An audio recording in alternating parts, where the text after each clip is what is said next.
Bonjour, aujourd'hui je vais vous raconter La Reine des abeilles, adaptée d'un conte de Grimm.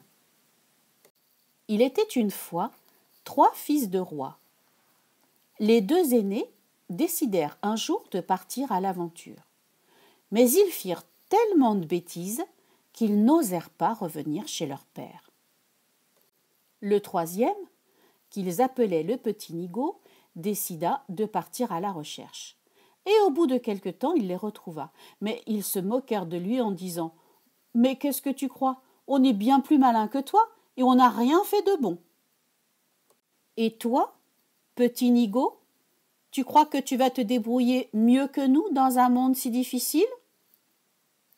Bon, ils se mirent en route tous les 3 et au bout d'un moment, ils trouvèrent une fourmilière. « Détruisons-la, dit l'aîné. « Oh oui, dit le second, ce serait amusant de voir les fourmis courir partout en transportant leurs œufs. »« Non, dit le petit Nigaud, laissez ces animaux tranquilles, je vous interdis d'y toucher. » Et ils repartirent. Un peu plus loin, ils trouvèrent un lac où nageaient des canards.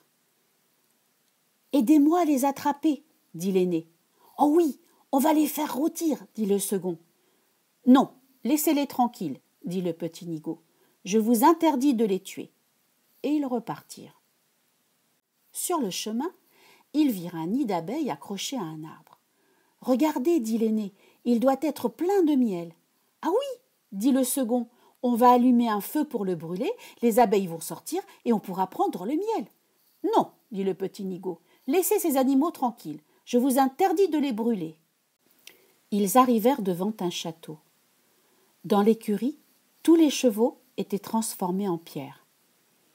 Ils allèrent devant une grande porte avec une petite fenêtre au milieu. En regardant à l'intérieur, ils virent un petit homme aux cheveux gris assis devant une table. Ils l'appelèrent 1 fois, 2 fois, mais il n'avait pas l'air de les entendre. Pourtant, à la 3e fois, il se leva, les fit entrer dans la salle et les emmena devant la table magnifiquement servie. Quand ils eurent bien bu et bien mangé, il les emmena chacun dans une chambre séparée. Le lendemain matin, le vieillard vint chercher l'aîné et le conduisit devant une table de pierre. Sur cette table de pierre étaient inscrites 3 épreuves qu'il fallait réussir pour désenchanter le château. La première épreuve consistait à retrouver les 1000 perles que la princesse avait perdues dans le bois. Si, avant la tombée de la nuit, il n'avait pas retrouvé les 1000 perles, il serait transformé en pierre. L'aîné chercha les perles toute la journée, mais quand le soir arriva, il n'en avait trouvé que 100. Alors il fut changé en pierre. Le lendemain, ce fut au tour du second, qui lui n'en trouva que 200 et fut changé en pierre. Puis ce fut au tour de petit Nigaud. Il chercha partout, mais c'était vraiment trop difficile. Il s'assit sur une pierre et se mit à pleurer. C'est alors qu'arriva la reine des fourmis, avec 5000 de ces fourmis, celles qu'il avait sauvées il y a quelques jours. Les fourmis eurent vite fait de trouver les 1000 perles. Elles firent un petit tas aux pieds de petit Nigaud. Il n'en manquait pas une seule. Pour la seconde épreuve, petit Nigaud devait repêcher la clé de la chambre de la princesse qui était tombée au fond du lac.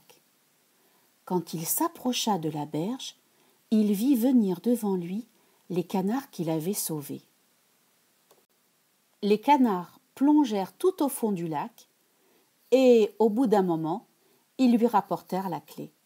C'était bien celle de la chambre de la princesse.